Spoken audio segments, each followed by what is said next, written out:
Hi everyone, in today's video we are going to explore gather scan method. We can understand using example. We have one list of stream and it has four elements 1, 2, 3, 4. Now stream dot gather gatherer dot scan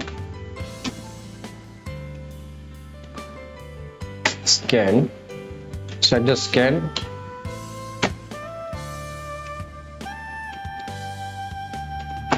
we get the result in a string.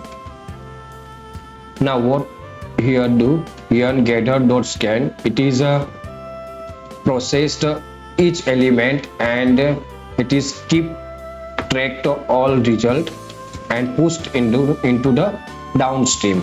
Suppose first element is 1 and I want to add some, then first value is 1 and it is pushed in a downstream, and again it is sum from the start. 0 means from starting point, so 0 1 plus 2 3, and for third element again it is start from 0 means 1 plus 2 plus 3 it is 6, and for fourth element it is again start from 0 position. Suppose 1 plus 2 3 3 plus 3 6 6 plus 4 10. So we can see internally what happened.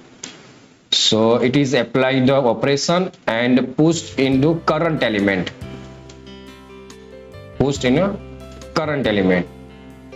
So we can see for that we run the program, we can see what is the result. So 1 3 6 and 10.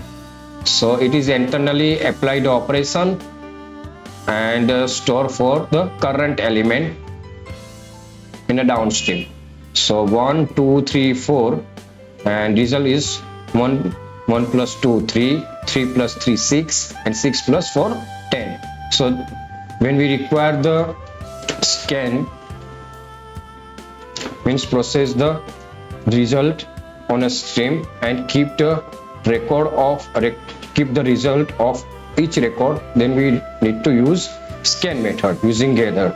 So this way we can use the scan gather.